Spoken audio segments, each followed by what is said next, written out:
Bienvenue à tous et à toutes. J'espère que vous allez bien, que Dieu vous bénisse dans le précieux nom de Jésus-Christ. Mon nom est Joël Nadon et ça me fait particulièrement plaisir. Je suis excité par rapport à ce que je vais vous partager parce que ce sont des détails pour le moins pertinents, même puissants par rapport à la fête du vin nouveau. J'avais fait 2 ou 3 vidéos l'année passée sur le sujet, mais là le Seigneur m'a poussé à faire d'autres recherches, à méditer sur cette fête-là. Et puis, je vais vous dire que si vous me demandiez quel serait pour moi un temps le plus propice dans l'année pour l'enlèvement de l'épouse de Christ, l'Église, eh bien, je vous dirais à la fête du vin nouveau. Et puis, on va regarder ça ensemble. On va débuter avec les manuscrits de la mer morte qui contenaient des informations sur le temple dans le rouleau du temple. Et puis, cela nous indiquait qu'il y avait 3 cycles de 50 jours sur les fêtes des prémices.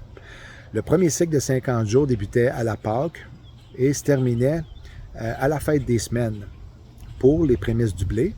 Le deuxième cycle de 50 jours était des prémices du blé aux prémices du vin pour la fête du vin nouveau. Et le troisième cycle de 50 jours des prémices du raisin jusqu'aux prémices de l'huile venant des récoltes des olives. Donc, ces 3 fêtes-là, les 3 prémices sont en ordre et sont confirmées dans la Bible dans Deutéronome 18. Dans le livre d'Exode, on peut remarquer le même style de cycle en débutant avec leur libération, lorsque les Juifs ont été libérés de l'Égypte, le 15 de Nissan, le lendemain de la journée de la Pâque. Et puis, le 3e mois, ils sont arrivés au mont Sinaï. Et puis, de là, a été appelée la fête de Shavuot. Shavuot, en hébreu, qui signifie semaine, parce qu'il y a eu 7 semaines entre la Pâque et leur arrivée au mont Sinaï et leur rencontre avec Dieu. C'est pour ça que les Juifs ont appelé cette fête-là Shavuot, parce qu'ils ont eu le don de la Torah. Et puis, ils ont fait leur rencontre avec Dieu. Et puis, ça a été une période de 50 jours de l'Égypte au mont Sinaï. Dans Exode 32, on a le peuple juif qui s'impatiente parce que Moïse n'est pas encore redescendu du mont. Il n'était pas au courant qu'il était parti pour une période de 40 jours, 40 nuits. Donc, ils décident, comme ça, de faire un veau d'or avec l'or qu'ils ont.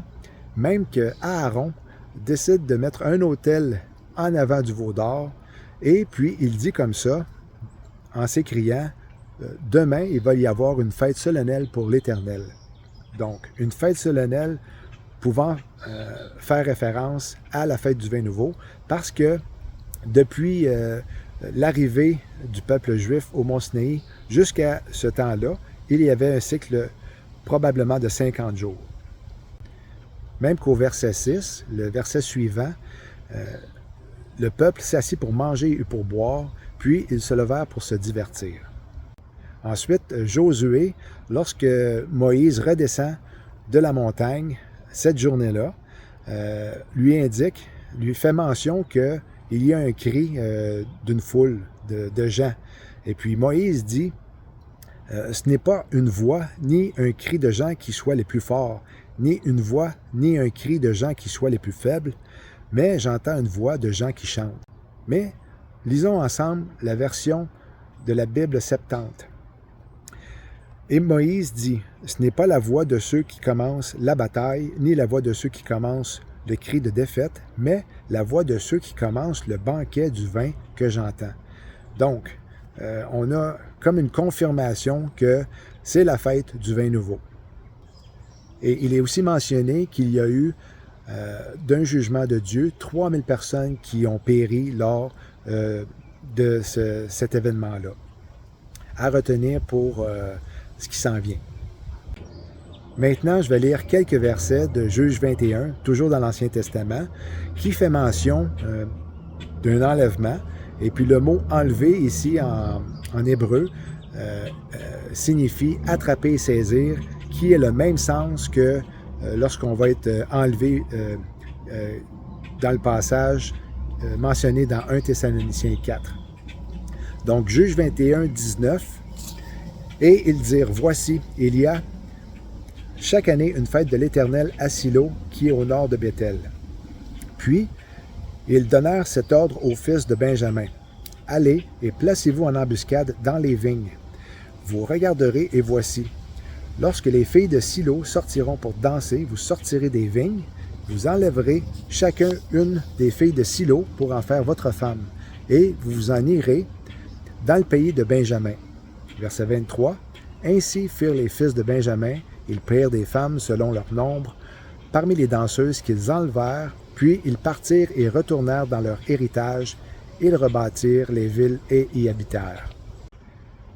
Maintenant, on va faire un bond dans le Nouveau Testament, dans Acte 2, concernant le début de l'Église, puis le passage concernant la Pentecôte. Ce qui est important de savoir, c'est que Pentecôte, en grec, veut dire 50e jour. Donc, la majorité des églises, des pasteurs, des enseignants enseignent que ce passage-là concerne la fête de la Pentecôte, 50 jours après la Pâque. Mais ce qu'on va voir ensemble, c'est que ça ne serait pas le cas. J'ai découvert le tout à travers des chrétiens anglophones aux États-Unis. Et puis, j'ai fait mes propres recherches. Et puis, vous allez voir que ce ne serait pas 50 jours après la Pâque que le passage fait mention. Premièrement, on a les 120 disciples qui sont réunis dans la chambre haute.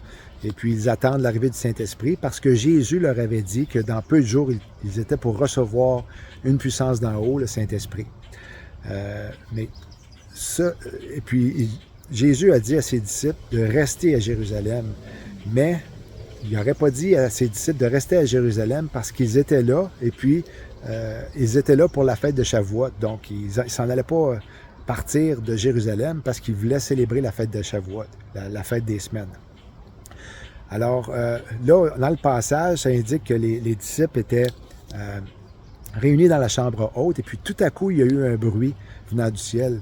Et puis là, les gens de l'extérieur ont été piqués de curiosité parce qu'ils ont entendu ce bruit-là, et puis ils sont venus voir ce qui se passait, parce que c'était des Juifs venus de différentes villes entourant la ville de Jérusalem, entourant Israël. Et puis, ça dit même qu'ils séjournaient à Jérusalem. Donc, séjourner, ça veut dire que c'est pour un certain temps. C'est pas juste pour être à la Pâque puis partir. C'est parce que, si des Juifs viennent à Jérusalem puis sont à l'extérieur du pays, eh bien, c'est normal qu'ils veulent rester pour un petit bout de temps, séjourner là, passer du temps avec leur famille. Et puis, c'est pour ça qu'on retrouve le mot séjourner dans le passage. Et puis, quand ils sont arrivés sur place, ils ont vu les apôtres, les disciples, parler en langue. Et puis là, ils ne comprenaient pas tout ce qui se passait. Puis il y en a même qui ont dit, en se moquant, « Ah, ils sont sûrement ivres. » Mais l'apôtre Pierre, qui était à la tête à ce moment-là du groupe des apôtres, a dit, ils ne peuvent pas être ivres parce que c'est la 3e heure. Le rituel du temple pour la fête du vin nouveau était que le prêtre sacrificateur devait verser du vin sur l'autel à la 3e heure. Donc, le pourquoi que Pierre a dit, ils ne peuvent pas être ivres parce que c'est la 3e heure. Il faut attendre que le prêtre verse le vin avant de le boire. Maintenant, souvenez-vous qu'il y a eu 3000 personnes qui se sont tournées vers Jésus, qui ont été sauvées à ce moment-là aussi. Donc, le contraire de ce qui est arrivé dans Exode et que le jugement était tombé sur le peuple. On a ici la descente du Saint-Esprit et puis 3000 personnes sont sauvées. Ce qui est curieux aussi, c'est que l'apôtre Paul, dans son épître aux Éphésiens, à l'église d'Éphèse, il a mentionné, il a fait référence au vin et le Saint-Esprit en disant de ne pas s'enivrer du vin parce que c'était de la débauche, mais plutôt de se remplir du Saint-Esprit. Dans Jean 2, on a Jésus qui assiste à des noces, à un mariage avec ses disciples. Il y a là où est-ce que sa mère dit aux serviteurs d'écouter Jésus pour exécuter ses ordres parce qu'il était pour faire un miracle et arranger la situation qui était catastrophique parce que du temps de Jésus, lorsqu'il n'y avait plus de vin dans un mariage, c'était pas pardonnable. Il ne fallait pas qu'il manque de vin. Alors Jésus a décidé de faire son premier miracle à un mariage, et puis tourner l'eau en vin. Puis à ce moment-là, ça a été son premier miracle et ses disciples qui étaient présents avec lui ont cru en lui. Donc c'est quand même intéressant de voir que le vin a été le premier miracle de Jésus. Et pour moi, qu'est-ce qui est extrêmement révélateur, ce qui conclut que c'est la fête du vin nouveau, c'est que Jésus, lors de la Sainte Seine, a dit à ses disciples, « Je vous le déclare, désormais, je ne boirai plus du fruit de la vigne jusqu'au jour où je boirai le vin nouveau avec vous dans le royaume de mon Père. » Donc, encore là, on a peut-être que Jésus voulait nous indiquer qu'à l'enlèvement, ça va être à la fête du vin nouveau. Puis c'est là, quand on va être enlevé, quand on va être dans le royaume du Père, on va boire du vin nouveau avec lui, parce qu'il dit qu'il n'en boira pas jusqu'à temps qu'on soit enlevé et puis qu'on en boive avec lui. La fête du vin nouveau se célèbre, selon les manuscrits de la Mer Morte, le 3 du 5e mois. Puis c'est intéressant de savoir que dans Exode, à l'arrivée des Juifs à la montagne, lorsque Dieu s'est révélé à eux, Dieu leur a dit « Au 3e jour, soyez prêts ». Donc, on a ici la fête du vin nouveau qui se déroule, selon le manuscrit de la Mer Morte, le 3e jour du 5e mois, qui serait le 7 août de cette année, pendant les Jeux olympiques. Et puis, c'est quand même intéressant parce que les Jeux olympiques, c'est mondial. Il y a beaucoup de personnes qui vont en voyage. C'est sûr qu'à Paris, présentement, c'est pas l'idéal pour voyager, mais quand même, les athlètes doivent s'y rendre avec la plupart des familles, des amis qui vont en profiter pour les accompagner. Imaginez si l'enlèvement arrivait pendant les Jeux olympiques. Ça serait le chaos. Et puis, bon, c'est sûr que ça serait propice pour un intervalle entre l'arrivée de l'Antéchrist. C'est-à-dire que entre l'enlèvement et la signature avec plusieurs pour une période de 7 ans, comme nous l'indique dans Daniel 9, 27, il y aurait un intervalle qui ferait en sorte que les pions se mettraient en place. Et puis, ça serait ainsi pour que les gens soient en attente d'un sauveur, puis quand il arrive, ben, ça soit lui que les gens pensent qu'il va sauver la planète, qu'il va les sauver de la situation. C'est sûr que si on regarde la situation mondiale avec tous les déplacements de troupes militaires, les confrontations possibles avec les différents pays, puis Poutine et l'OTAN qui parlent d'attaques nucléaires imminentes, c'est sûr qu'on pourrait penser qu'on pourrait être enlevé avant la fête du vin nouveau. Mais si vous me demandiez encore là, ce que j'en pense, c'est que je pense que ça serait propice à cette période-là qu'on soit enlevé à la fête du vin nouveau. Voilà, j'espère que vous avez apprécié.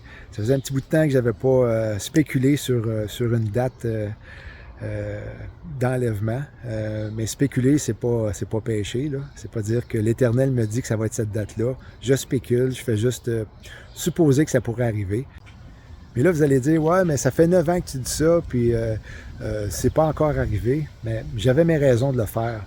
La raison principale, c'est que le Seigneur me le mettait à cœur. Il me révélait des choses, des détails importants à vous partager par rapport à l'enlèvement. C'est ce que j'ai fait, puis je suis en paix avec ça. Écoutez, on ne peut pas nier qu'il y a des exercices à grande envergure qui ont rapport avec la Troisième Guerre mondiale qui sont en cours. On a 90 000 soldats de l'OTAN qui s'entraînent depuis janvier avec l'exercice Steadfast. On a la Corée du Nord qui monte ses points de plus en plus. La Chine, la Russie, l'Iran. Puis là, ben, Israël est parti depuis qu'ils se sont laissés attaquer.